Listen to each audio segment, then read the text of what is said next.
Muitos têm pregado que está vindo a terceira onda. Muitos têm pregado que nós somos a geração, a última geração. E eu acredito nisso. Mas não é a profecia, é a decisão de ser. Nós precisamos decidir ser. Hoje eu quero te convidar a subir a montanha mais alta, a servir a Jesus, a servir a Deus de todo o teu coração, a entender que Jesus é o ponto de partida e a parada final. Sem Ele ninguém vai ao Pai. A entender que Ele é a verdade que liberta. A entender, irmãos, que Ele é a vida que precisamos. Precisamos entender que nós temos a mente desse Jesus, a mente de Cristo, que nós precisamos ter um coração puro, uma mente pura. Ele mesmo disse: sede santo, porque eu sou o santo. E que nós devemos buscar a face do Senhor.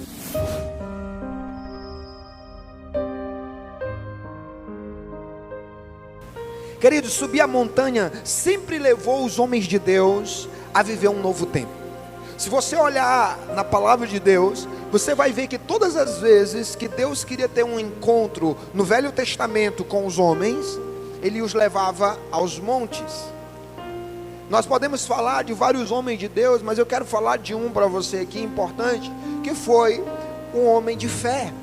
A Bíblia, irmãos, fala de Abraão, que por causa da sua fé, ele mudou a história e gerou um relacionamento com Deus que nem Adão e nem Noé conseguiu. Pastor, nem Adão. Irmão, Adão, ele tinha um relacionamento com Deus poderoso. Adão via Deus todos os dias. Adão falava com Deus todos os dias, na viração do dia. Mas quando Adão teve a oportunidade de escolher, ele escolheu conhecer o mal, né? Ele escolheu conhecer a maldade, porque o bem ele já conhecia. A árvore da qual Adão comeu o seu fruto era a árvore do conhecimento do bem e do... Então, como ele já conhecia o bem, a escolha de Adão foi conhecer o quê? O mal. E muitos de nós somos assim. Nós temos um relacionamento com Deus, estamos bem, mas às vezes decidimos conhecer o mal. Noé, irmãos, estava numa encruzilhada. Ele sim escolheu a Deus, porque a outra face, o outro lado para ele escolher era a maldade. Noé escolheu ficar com Deus. Mas Abrão, irmãos, ele é chamado. Abrão vivia uma vida teoricamente boa. Abrão era o filho que tinha as suas riquezas, tinha um pai. Alguém um dia disse para mim que Abraão era pobre. Irmão, eu nunca vi um pobre sair da casa do seu pai com 70 escravos. Quem já viu isso? Um pobre sair da casa do pai com 70 escravos, né? Então ele vivia uma vida confortável. Ele vivia teoricamente muito bem. Mas quando Deus falou, ele decidiu seguir a Deus. O que é interessante é que todos nós, irmãos, eu não vou generalizar, mas 99% das pessoas que aqui hoje estão, seguem a Deus por alguma necessidade, ou pelo menos começaram a seguir a Deus por alguma necessidade. Isso não é pecado, porque a gente, quando precisa, tem que buscar o Senhor mesmo. E Abrão queria um filho e não podia ter, e Deus prometeu a ele um filho, e disse assim: Abrão, sai da tua casa, da tua parentela, da casa do teu pai, vai para a terra que eu te mostrarei, e te farei pai de muitas nações. Aleluia. Então o que aconteceu? Deus deu uma opção para Abrão: você vai me seguir e eu vou te abençoar com aquilo que você mais deseja. E Abrão saiu da sua casa, levou a sua esposa, levou o seu sobrinho, mais 70 escravos, mais pessoas, seus servos, e foi para um lugar que ele nem sabia, mas ele obedeceu a Deus. Aí até aí tudo bem, né, pastor? Mas só que tem uma coisa: Abraão recebeu o que queria. A Bíblia diz que Isaac nasceu. E Deus deixou Abraão ficar com Isaac por cerca de 10 anos. Ele deixou Isaac ficar com Abraão por cerca de 10 anos. E quando ele já estava com aquele menino acostumado com a bênção, a Bíblia diz que Deus disse assim: Abraão, agora eu quero que tu vá a um monte. Diga a pessoa que está ao seu lado, diga: vá a um monte. Fala com fé, diga: vá ao monte. Mais fé, diga: vá ao monte. E eu quero que tu sacrifique o teu filho para mim. E aí, irmão, servir a Deus, escolher caminhar com Deus, quando Ele promete o que você precisa, é uma coisa. Servir a Deus quando Ele pede o que você quer, é outra coisa. Abrão então, irmão, faz o quê? Pega seus servos, pega seu filho e sai para procurar o monte. E a Bíblia diz que Deus fala: e disse Deus a Abrão: eu quero que você sacrifique o seu filho, o filho que eu te dei. Vá a um monte, que eu te mostrarei,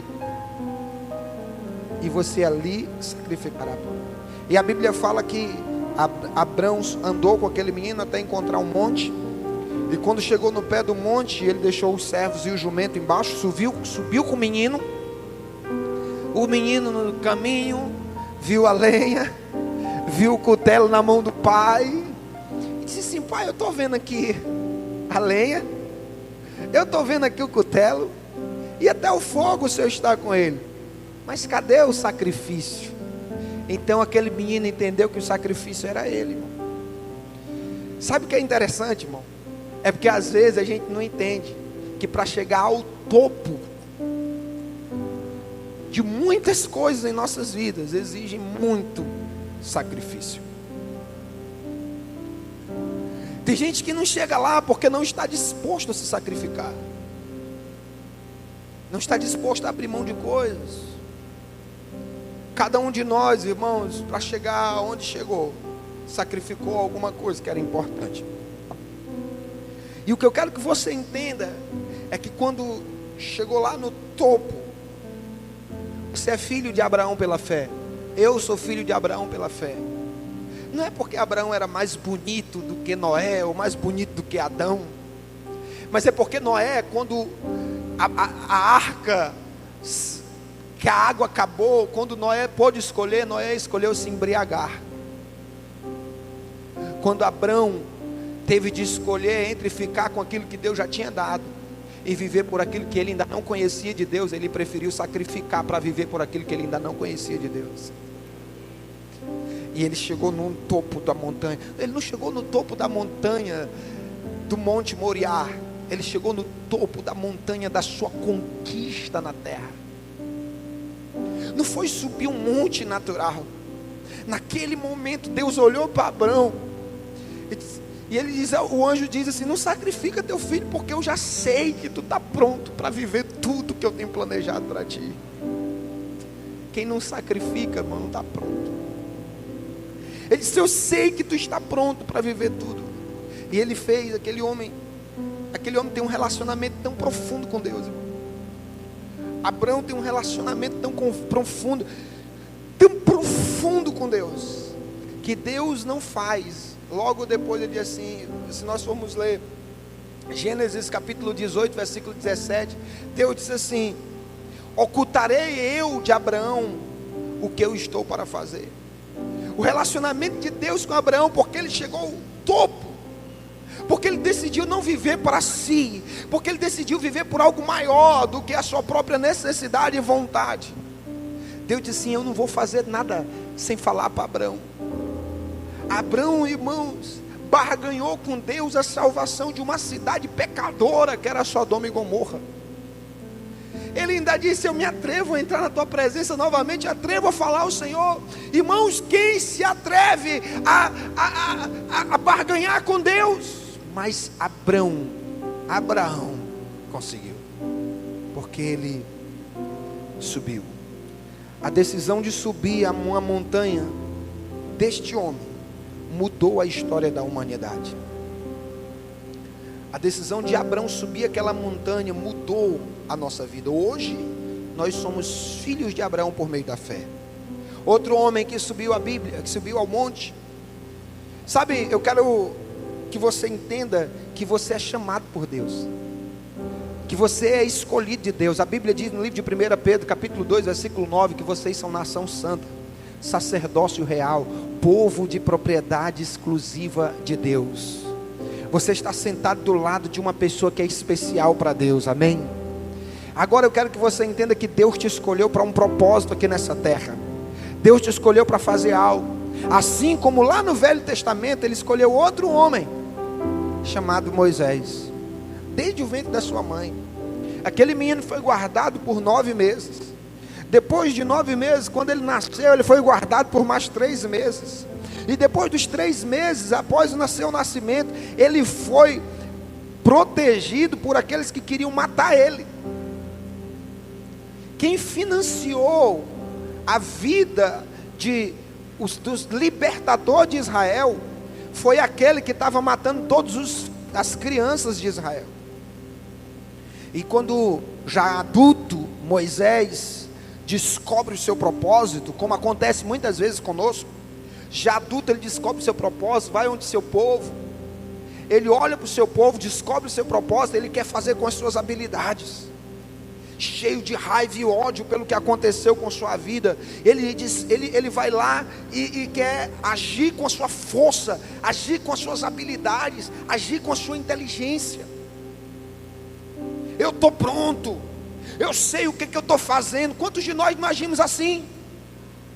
Queremos cumprir o propósito de Deus do nosso jeito, queremos cumprir o propósito de Deus da nossa maneira, queremos cumprir o propósito de Deus com os nossos talentos naturais. Sabe o que aconteceu? Moisés matou um homem, porque todas as vezes que você entra num projeto sem colocar Deus, você vai matar pessoas, não pessoas literalmente, no caso de Moisés foi literalmente, mas você vai matar sonhos, você vai destruir outras pessoas, você vai atrapalhar o chamado de outras pessoas. Muitos de nós estamos assim, irmãos. Tem muita gente assim, querendo cumprir o propósito sozinho. Muitos aqui no afã de cumprir o seu chamado, ou acredita, tem gente aqui que simplesmente decidiu não ligar mais para ninguém. Eu vou fazer da minha vida o que eu quiser. Se ainda não matou, no seu caminho existe morte. Porque quem tenta trabalhar sem a ação de Deus, ou mata ou morre. João capítulo de número 15, versículo de número 5, ele diz, Deus diz, Jesus diz, sem mim nada podeis fazer. Sabe o que acontece depois que Moisés sobe ao monte? Quem está comigo aí, dá um glória a Deus. Depois que Moisés sobe esse monte, Moisés tem um encontro tão impactante com Deus, que depois de Abraão, o nível de relacionamento mais íntimo e claro que você vê é o de Moisés com Deus. Deus falava com Moisés face a face. Mas como foi que isso aconteceu? Diga comigo, lá na montanha. Fala com fé comigo, diga lá na montanha. Lá na montanha, o fugitivo se transformou em libertador. Lá na montanha, o procurado se tornou naquele que ia procurar para salvar. Lá na montanha, aquele que não tinha mais expectativa se tornou a esperança de uma nação. Lá na montanha, aquele que não conseguia mais ver nada em si conseguiu ser a luz de esperança para todos aqueles que esperavam algo de Deus. Lá na montanha, um homem que tinha o coração leproso, um homem que não acreditava em si, um homem que era pesado em língua, se tornou o libertador de uma montanha. Porque eu quero dizer para você que quando você chega no monte do Senhor, e a Bíblia diz aqui, Moisés chegou ao monte do Senhor, e quando ele chegou ao monte do Senhor, a sua história mudou, a sua vida mudou, seu caráter mudou, e aquilo que ele fugia, ele foi enfrentar. Sabe para onde foi que ele voltou? Para o Egito. Tem muita gente aqui que diz, eu não volto mais lá.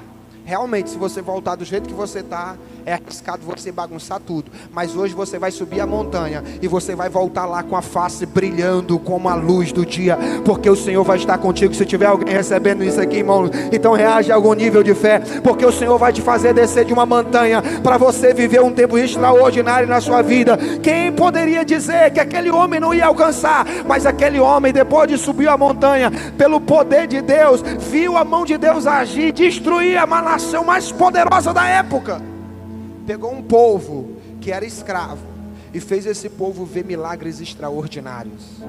Eu não sei como você está hoje. Talvez você está se achando a pessoa mais incapaz do mundo, mas a tua família está esperando você descer da montanha que você vai subir hoje. Teu trabalho, tem alguém lá esperando você descer dessa montanha. Sabe, irmãos, quem subirá ao monte do Senhor? quem subirá ao monte mais alto? Quem permanecerá? Mas teve outro homem. Esse homem subiu uma montanha não porque precisava de uma experiência para si. Ele subiu uma montanha porque ele queria trazer uma experiência para nós. Esse homem chama-se Jesus de Nazaré. Jesus, irmãos, subiu o Getsemane. Se você ler Marcos 14, você vai ver que Jesus sobe o Getsemane. E ele chama Pedro, Tiago e João. Porque até Jesus sabe que ninguém sobe a montanha sozinho. Olha para a pessoa que está do seu lado, diga: eu preciso de você nessa montanha. Fala com fé, diga: eu preciso de você. Nós precisamos uns dos outros. E Jesus sobe a montanha com aqueles 3 homens. E lá naquela montanha, que não era para ele, porque ele era o dono da montanha, lá no Getsemane, eles sofrem uma pressão tão grande. Porque tem gente que pensa que na montanha vai ser só glória, só não, vai ter guerra, vai ter confronto na montanha. Vai ter confronto na montanha. Vai ter momento que lá na montanha você vai pedir: passe esse cálice de mim. Vai ter momento na tua montanha que você diz: Senhor, se possível, passa para outro, eu não aguento mais, passa para outro. Se possível, passe esse cálice de mim. Mas quem subiu a montanha não pode voltar atrás. A sua resposta final para Deus vai ser: que seja feita a tua vontade. Sabe, irmãos, quando Jesus sobe aquela montanha, naquele dia, ele é entregue. Quem ainda está comigo aí, dá um glória a Deus. Ele é entregue para ser sacrificado. E ele vai subir a sua última montanha, a montanha mais alta. Ele pega a sua cruz, que não era para ele, era para mim e para você. Carrega essa cruz em direção à montanha. Ele carrega essa cruz em direção à montanha, chamado Gólgota, que quer dizer caveira. E naquela montanha, com a cruz, ele é pregado naquela cruz, ele morre naquela cruz. Mas ao terceiro dia, ele ressuscitou. E hoje eu quero falar dessa montanha mais alta. Ele começa dizendo assim: quem subirá ao monte do Senhor? Aí ele diz, versículo 4: quem tem mãos limpas e coração puro. Nós estamos falando de inocência. Não tem um inocente sequer, irmãos. Quem é inocente aqui? Nenhum de nós é inocente. Mas lá em João capítulo 14, versículo 6, um inocente fala. Ele diz assim: eu sou o caminho, eu sou a verdade e eu sou a vida. E ninguém subirá a montanha mais alta a não ser por mim. Ninguém irá ao Pai a não ser por mim. O que eu quero dizer para você hoje, que para subir a montanha, essa montanha mais alta, nós precisamos de Jesus. A primeira coisa que você precisa aprender hoje é que Jesus é o ponto de partida e Jesus também é o ponto final de tudo. Ele diz: eu sou o caminho. A Bíblia diz no livro de João 1, ele diz que ele é desde o princípio. Ele era o verbo estava com Deus, e o verbo era Deus, desde o princípio estava com Deus, e tudo que foi feito por meio dele, e sem ele nada do que existe seria feito. Eu quero dizer para você que sem Jesus nós não podemos ir a lugar algum. Sem Jesus nós não podemos fazer absolutamente nada. Ele é o ponto de partida. Quando eu quero começar, eu tenho que começar com Jesus. E quando eu terminar, eu tenho que terminar com Jesus. Nós precisamos parar de tirar o eu. Existem pessoas que às vezes eu ouço conversando, dizem: pastor, eu decidi, pastor, eu busquei, pastor, eu estou decidido, eu vou fazer, eu isso, eu aquilo. E em nenhum momento pergunta: Senhor, o Senhor está à vontade com isso? O Senhor quer isso na minha vida? Senhor, o Senhor está de acordo comigo? Nós precisamos entender, a Bíblia diz, Jesus fala no livro de Mateus, capítulo 24, ele diz assim: aquele que quer vir após mim, negue a si mesmo. Não tem como subir a montanha com Cristo cheio de si. Não tem como. Eu quero subir a montanha, eu quero viver o extraordinário de Deus. Quem quer isso aí, diga glória a Deus. Olha para a pessoa que está ao seu lado, diga: é Jesus. Diga com mais fé: é nele. Nós precisamos entender que Ele é o ponto de partida e Ele é o ponto final. Sem Ele nós não somos nada. A Bíblia fala no livro de Romanos: porque dele, por Ele e para Ele foram feitas todas as coisas. A Bíblia fala no livro de Atos, capítulo 17, a Bíblia diz: porque nele vivemos, nele nos movemos e nele existimos. É em Jesus. Jesus é a resposta. Jesus é aquilo que nós precisamos. Jesus é o nosso ponto de partida. Eu não posso subir ao Monte Santo do Senhor sem a inocência do sangue de Jesus que foi derramado sobre minha vida. Eu preciso de Jesus. Jesus é a verdade que eu preciso. Ele diz assim: eu sou o caminho e eu sou a verdade. Sabe, irmão, a verdade liberta. Muitos de nós estamos presos nas nossas próprias mentiras. Nós estamos presos no nosso próprio modo de viver. Nós estamos presos na nossa própria... a gente criou uma forma para nós.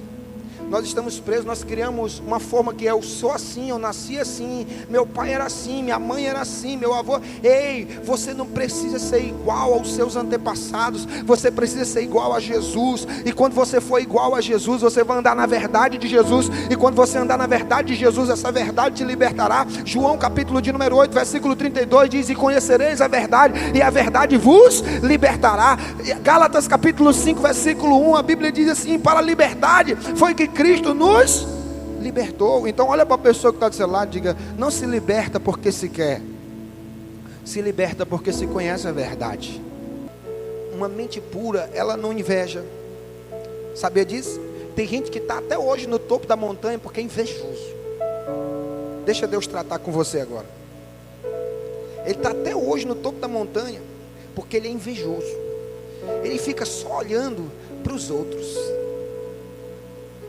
Olha para a pessoa que está do seu lado, seja um profeta na vida dela. Diga: eu repreendo esse espírito de inveja na tua vida aí. Fala com fé para ele, não tenha vergonha dele não. Se ele olhar para você com a cara ruim é porque ele é invejoso. Então deixa ele olhar sorrindo. Diga assim: eu repreendo esse espírito de inveja na tua vida. Diga: hoje nós vamos subir essa montanha junto. Fala com fé aí para ele, irmão. Diga: hoje nós vamos subir junto nessa montanha. Eu repreendo esse espírito de inveja na tua vida, irmão. Você tem uma mente pura. Quando você olhar para alguém, você não vai olhar pensando em maldade. Você vai olhar e dizer assim: rapaz, ali tem um santo de Deus, ali tem uma mulher de Deus, ali tem um homem de Deus. Quem é puro de coração, ele não vê maldade. Quem é puro de coração, ele só vê as coisas boas nas pessoas. Nós precisamos olhar. Irmão, olha, quem não é puro de coração é medroso, porque ele vê as ciladas em tudo. Irmão, pastor, mas não tem cilada mesmo? Tem, irmão, claro que tem cilada.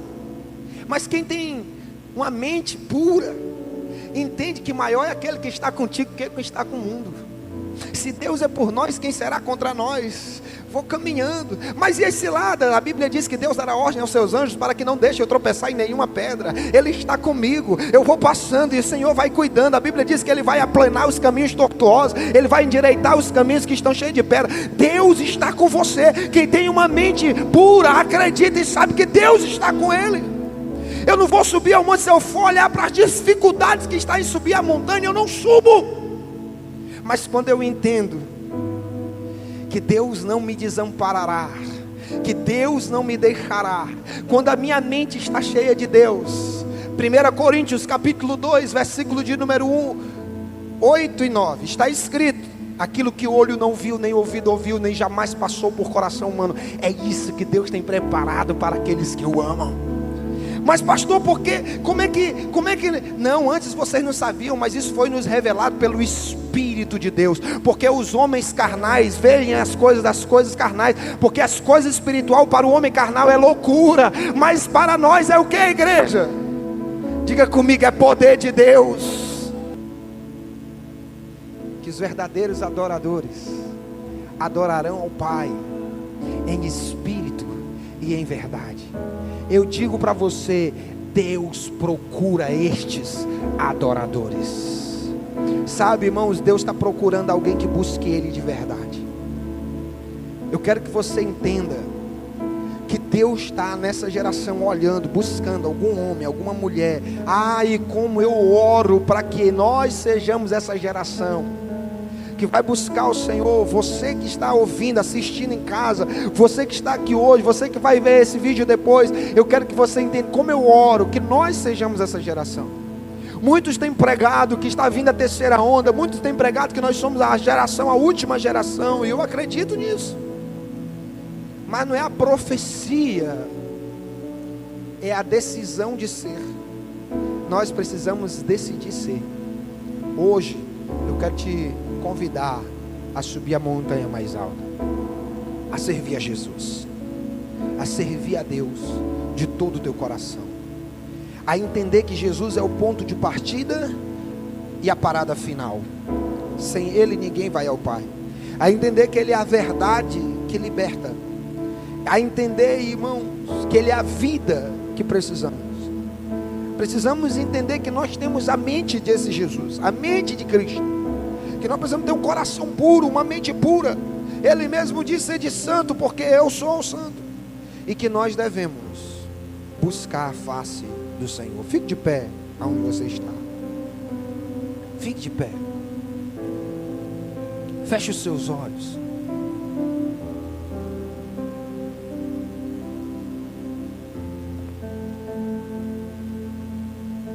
Eu quero desafiar você a subir essa montanha mais alta. Quero desafiar você a decidir não viver mais pelo seu eu, nem pela sua vontade, mas abrir mão dessa vida comum e começar a viver uma vida extraordinária. Não sou eu como pastor que vai fazer isso na sua vida, é a sua decisão de hoje decidir servir a Cristo de verdade. Sabe o que é interessante, irmão? É que a Bíblia não é escrita para os gentios. A Bíblia é escrita para os judeus. É para os crentes. Paulo escreve aos gentios, mas a maior parte da Bíblia é escrita para os crentes. Tem muita pessoa que está na casa de Deus, mas ainda não subiu a montanha para ter um encontro genuíno com o Senhor. Nós precisamos ter um encontro genuíno com Deus. Deus ama você. Deus ama a sua família. Feche seus olhos. Deus ama a sua casa.